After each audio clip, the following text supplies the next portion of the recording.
CTV News at 5 with Tony Ryma and Rick Wyman with weather.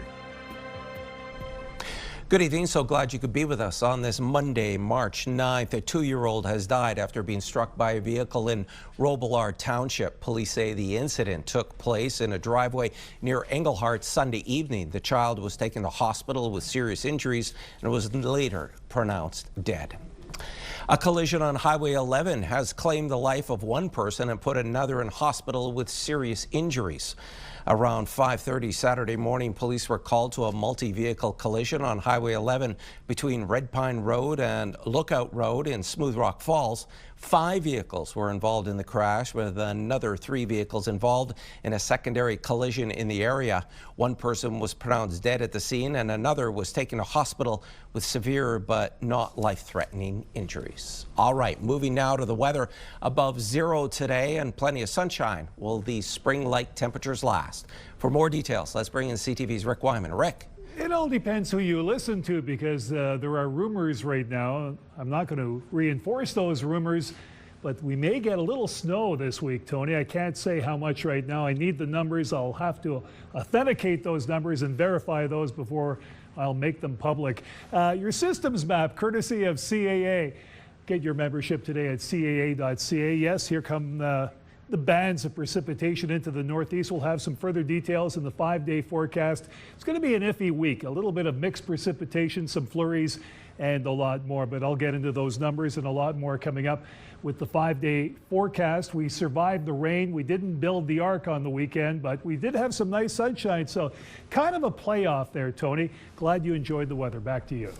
Thanks so much for that, Rick. Police in North Bay are asking for the public's help after a break-in at a bank yesterday.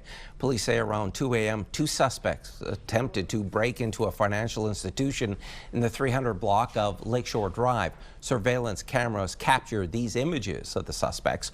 Police are asking anyone with information to contact them or Crime Stoppers. Wikwemekong Tribal Police Service has confirmed one person is dead after an awning collapsed. A man was killed Saturday when the awning covering the porch of a structure gave way. The police chief says it was an unfortunate incident. The collapse is under review by the band office as the structure is a territory-owned facility. Well, last year, the City of Greater Sudbury approved the 2026 capital budget that included more than $140 million for road construction. CTV's Madison Merrier has more. 11 out of 14 road projects have been identified and completed by the city. The remaining 3 are being proposed to City Council tomorrow. Councillor Pauline Fortin has been vocal about the necessity of roadwork for Azilda and is pleased the community is on the list. I was so excited just to see, roads that are on there like Burton, which was on Canada or CAA's worst road list, and it's got selected. MR35, Notre Dame, Brabant. I mean, these are streets that I get calls about all the time. So I couldn't hold back my enthusiasm in seeing this coming. The city is redistributing around $22 million to feed the construction on MR35 from Big Nickel Mine Road to Notre Dame and Azilda, as well as 2 spreader contracts for laid asphalt patches. We have a brand new CAO. And we now have a CFO, which we haven't had for a very long time. We have new general managers, and they're taking a good hard look at everything. And some of this was we did projects and we came in under budget. So some of that money is being rolled back in, and staff did a great job at finding these savings to put it back into infrastructure and get more roads done. Forte says she can't see how the proposal could be voted against and plans to follow her ward's best interest in repairing the stretch of roads causing problems for drivers. Madison Merrier, CTV News, Azilda. Meanwhile, city crews are working to repair a small sinkhole in Greater Sudbury. Traffic will be reduced to 1 lane in each direction. The closure will remain in effect until tomorrow at 4 p.m. while crews repair the road on LaSalle. And the weather has been perfect recently as firefighters in the Sioux area prepared for ice rescues. CTV's Corey Nordstrom reports. So I'm going to reach this out for you. If you could grab it, put it under your arm. It's the culmination of a weekend's worth of ice rescue training in the Sioux. A range of scenarios are taken into consideration, simulating ice conditions as well as the state of those who are being rescued. that is where the speed and the confidence comes from. Practicing these skills over and over, it builds that muscle memory, so these well-trained people are just ready to get into these suits and get on to the job. The group of 16 firefighters comes mostly from across the Algoma district, with some participants from as far as Sioux Lookout. Sioux Fire hosts, as part of its regional training center, a major benefit to those nearby municipalities. The cost, I think, is one of the really prohibitive things. If one of our surrounding services was to have to send their people down to Barrie or Toronto to do this training, they're paying for transportation, they're paying for hotels, they're paying for meals. To be able to do it within the district, the majority of these people are able to go home at night and come back in the morning. It's getting to be the time of year where the ice is risky, especially for those trying to get in their last ice fishing or snowmobile treks of the season. But another factor has led to this round of qualifications. Throughout the winter, we do a lot of training on our ice rescue. This is the move towards bringing our people up to the certification level. The goal is by July of 2028, when the mandatory technical rescue certifications are in place, that our entire fire department will be certified to this level of the training. Whoa. Corey Nordstrom, CTV News, Sault Ste. Marie. New funding will help the North Bay Regional Health Centre with 2 addictions programs. $230,000 was announced today from MPP Vic Fideli to support the Addictions Day and Evening Treatment Program, a psychotherapeutic program and the hospital's Rapid Access Addictions Medicine Clinic, which provides access to medications for those battling substance abuse. All right, it's time for a quick break. Coming up on CTV News at 5, Rick has your full weather forecast. But first, we're heading to Gillies Lake in Timmins, and this shot is courtesy of the city. It's right at the freezing mark, 0. We're back in a few minutes.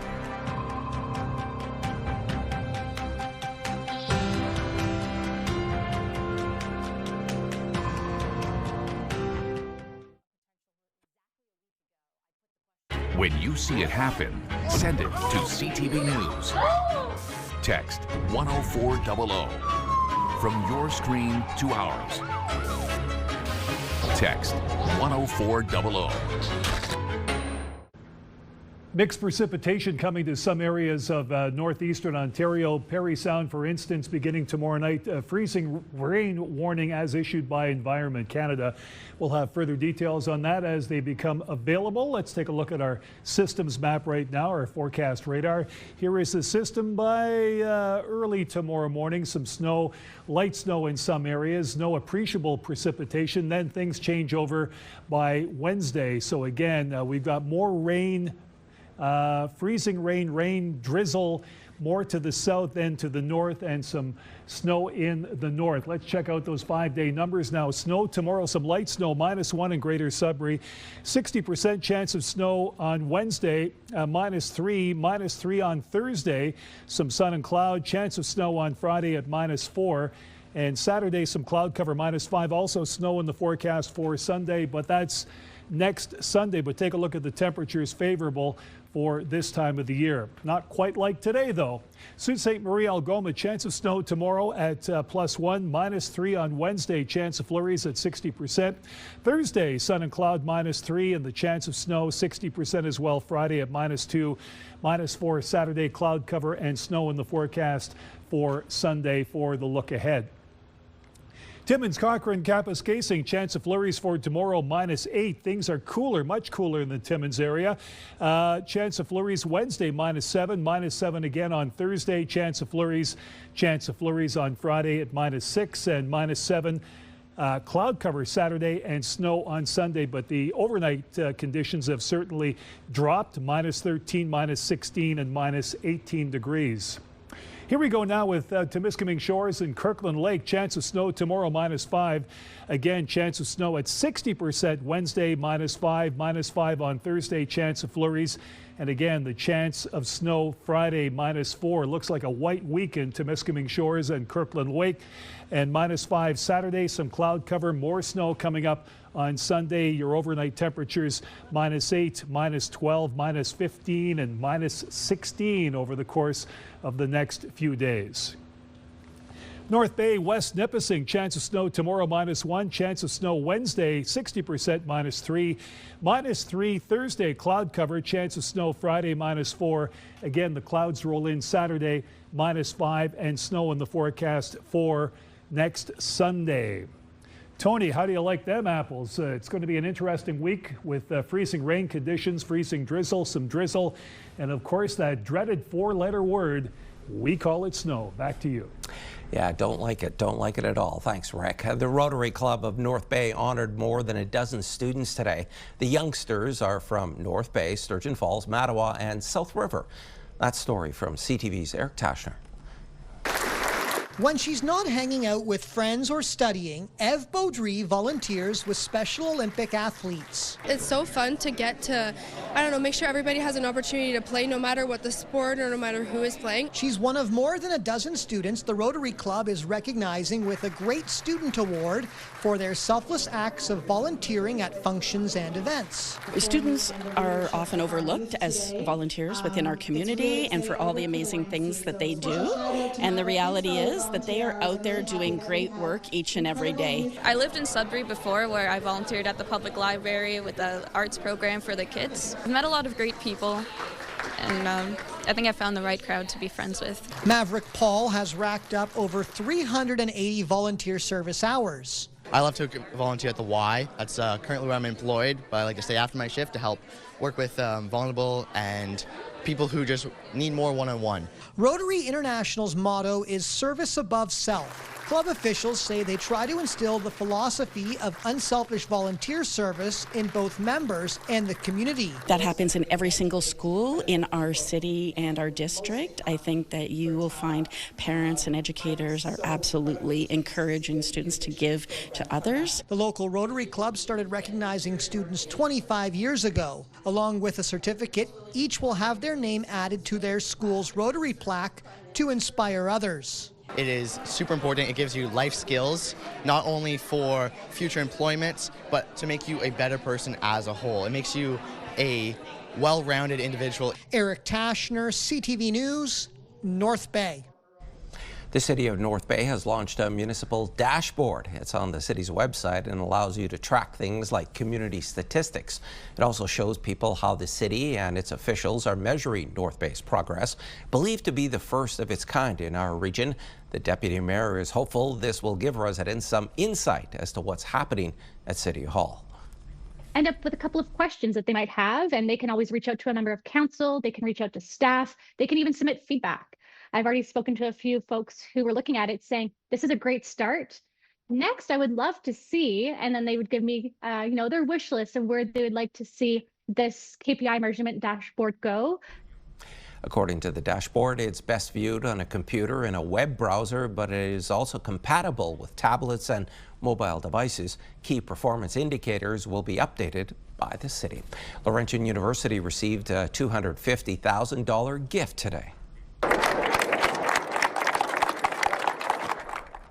The announcement was made at PDAC, earmarking the funds for the establishment of the Dr. Leo Gerard Chair in Occupational Safety and Health. The money was donated to the university by mining executive Mark Kutafani and his family. This announcement comes just one day after Vale Base Metals and USW 6500 announced $450,000 in funding for the university. The center, once opened, will focus on research, training, and innovation to prevent injuries and protect workers. They are on top of the curling world. Coming up on CTV News at 5. Two Sault Ste. Marie brothers are now Brier champions as part of Team Manitoba.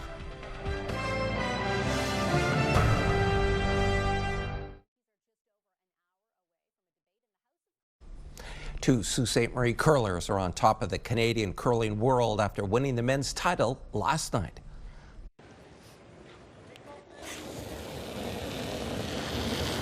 Clean, clean, yeah, clean, clean, clean, clean, clean, clean, clean.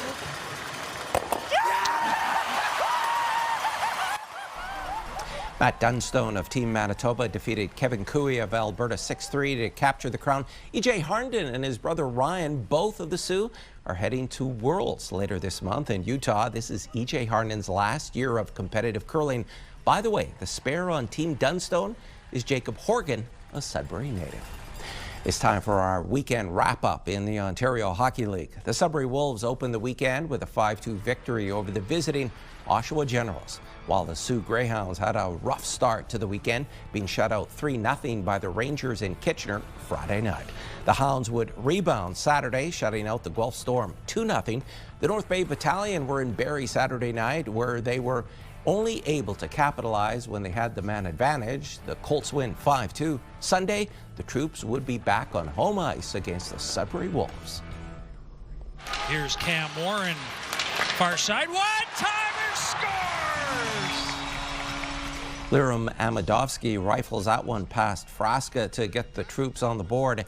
He get another goal from the blue line later in the second and finish the night with an empty netter for the hat trick. Troops win 3-1 over the Wolves. To the NOJHL now, where the regular season is almost done. The Greater Sudbury Cubs clinched the division title over the weekend. The Sioux Thunderbirds only have 2 regular season games left and won't be able to catch the Timmins Rock for home ice advantage. There is still time for 3 teams in the top 4 to shuffle around. The Kirkland Lake Gold Miners have clinched 8th spot and their berth in the 2026 playoffs. The regular season will wrap up Sunday with playoffs starting late next week. Trees are being tapped and excitement is building for what's believed to be Manitoulin's first maple syrup festival. It's scheduled for March 28th in Kagawong, and there has been a whole slate of maple-themed activities for people to try. Organizers say there is a big maple syrup producing community on the island. Maple is huge on the island, so we do have a number of producers who actually sell their product commercially. We've got maple syrup producers who just do it for family and friends, those kind of things. So we will be highlighting those small organizations as well as part of the show. And the festival is happening at Kagawong Park. More details can be found on the festival's social media pages. The annual Sudbury Polar Plunge for Special Olympics this weekend made a big splash. 310 brave souls took the plunge, raising more than $66,000 for Special Olympics. While the weather was mild over the weekend, that temperature of the water, not so much. How did you feel? Freezing! It was cold. I mean, it was warm. It was very warm. How are you? It's balmy out here. It's like a summer day now. We're in Mexico. The goal for this year's plunge was $50,000, which was exceeded. A song by a North Bay senior has found its way to the International Songwriting Competition in Tennessee.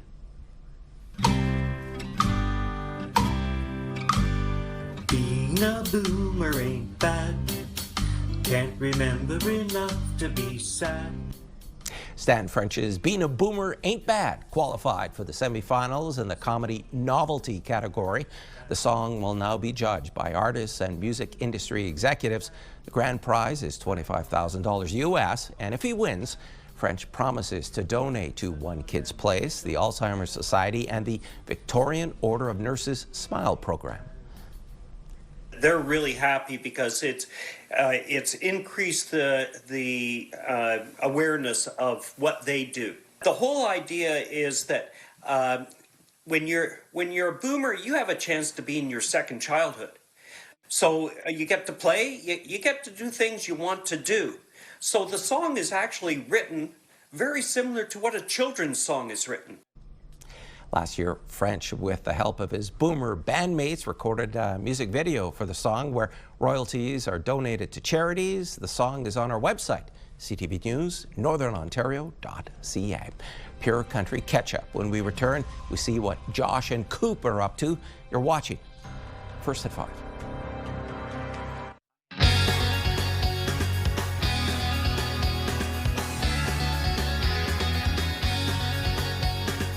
It's Josh and Coop from Pure Country Mornings in Sudbury, and just to put it on your radar, our annual Campin' for Cans campaign, which is all in support of the Sudbury Food Bank, so important, it comes up next week. If you want to read up on some details about that campaign and maybe how you can help and support, head to our website, purecountry917.ca. But what next week is also bringing you? is a chance to win some cash. Yes, Beer Country's big $50K payday returns, and it all starts Monday, giving away $50,000, or at least a grand prize of $50 grand. Coop, there are more chances on top of that where people could be walking away with cash. Yeah, that's right. $500 every single day is what we're going to be giving away leading up to the grand prize draw as well. The concept really simple. Every single weekday starting on Monday, you'll hear a code word every hour between 6 and 6. When you hear that code word on our station, enter it on our website, purecountry917.ca. Just by doing that as many times as you can, it gives you a chance to win the big cash. You could be one of our winners, whether that's one of the daily prizes of $500 or the grand prize of $50 grand. You got to keep an ear out for those code words. Beer Country's big $50K payday kicks off on Monday. Be listening for it, 91.7 on the dial or completely free on the iHeartRadio app.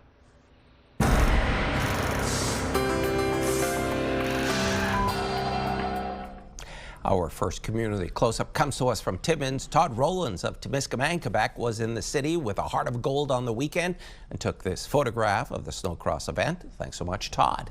Let's go to Swastika near Kirkland Lake. Raymond Bourgeois emailed us this picture of her cat. She says if she puts a paper bag on the floor, her feline loves going into it. Thanks so much, Raymond. To Sault Ste. Marie now, and it's spring training for the Toronto Blue Jays, but last October, Charles Fisher took this video of a Blue Jay as it came to his window with some food. It was the same time the baseball team was in the hunt for a World Series title, but fell short. Thanks so much, Charles. And finally, the 4th annual Women's Day Gala in Sudbury was another huge success this year.